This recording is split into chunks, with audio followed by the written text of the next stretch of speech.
right, example number 3.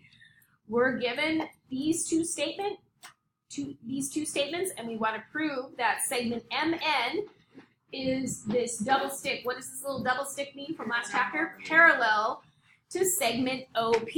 All right, so we're going to do another 2-column proof where we put our statements on the left and our reasons on the right.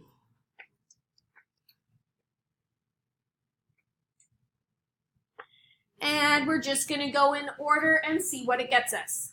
All right, so the first given statement is that segment NO is parallel to segment MP. So we're going to write NO is parallel to MP. Our reason is that it was given to us. All right. Does parallel mean congruent? No. Okay.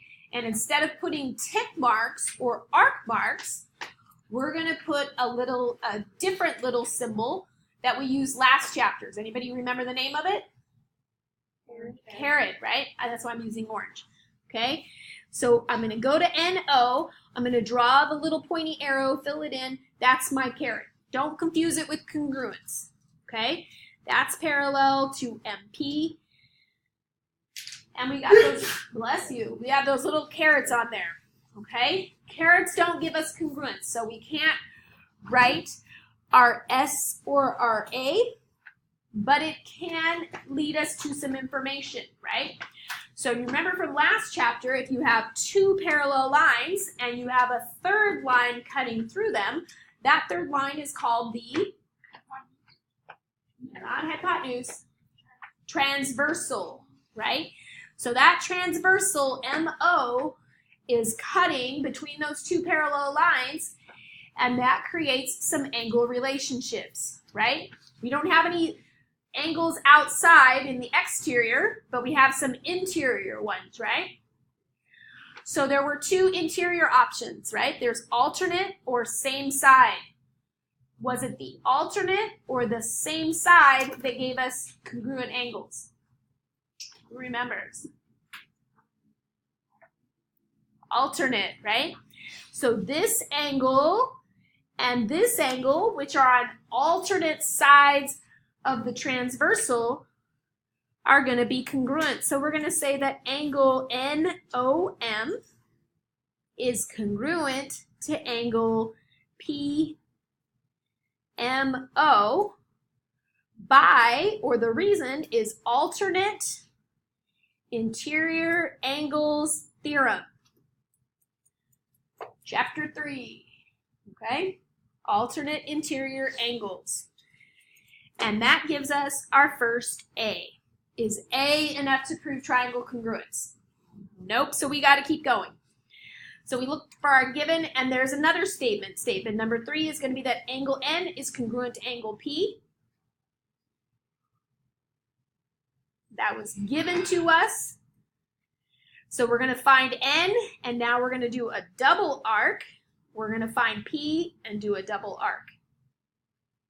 That gives us another A. Is A enough to prove congruence? Nope, but we're getting close because you generally need 3. So I go back up to given, and there's nothing else there. Oh no. Okay, so we have to find something else on our own just by looking at the diagram. What is it? Yes, Jordan. Perfect. We've got that shared side right there. So MO is congruent to MO. That's the reflexive property of congruence. And it gives us an A or an S? S. Okay? So now we need to say, do we have enough to prove triangle congruence? Mm-hmm. Yes. And if you look back on the previous page of your foldable, you have all your choices. So which choice is it? Angle, angle, side.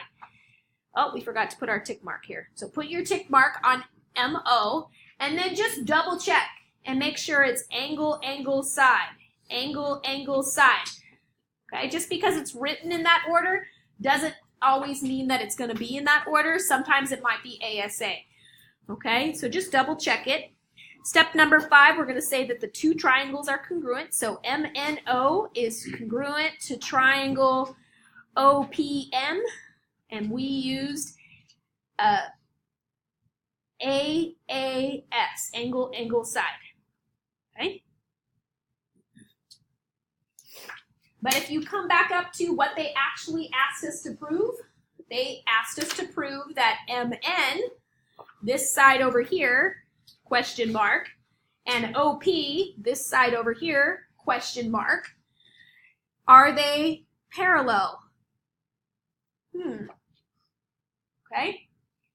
So remember last chapter when we were dealing with the multiple sets of parallel lines. If you have your paper straight, you see one set of parallel lines and a transversal, but if you turn your paper, you might see another set of parallel lines with a transversal.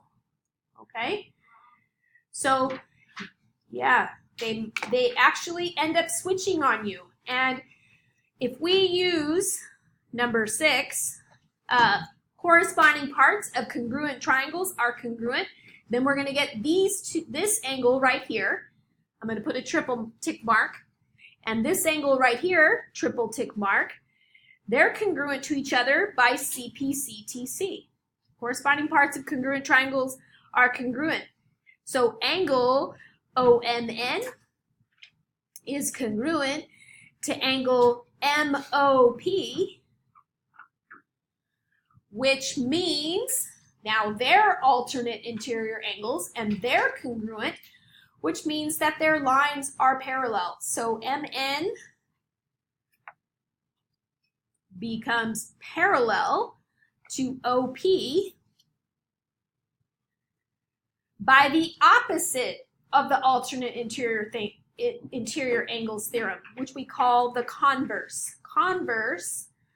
of the alternate interior angles theorem.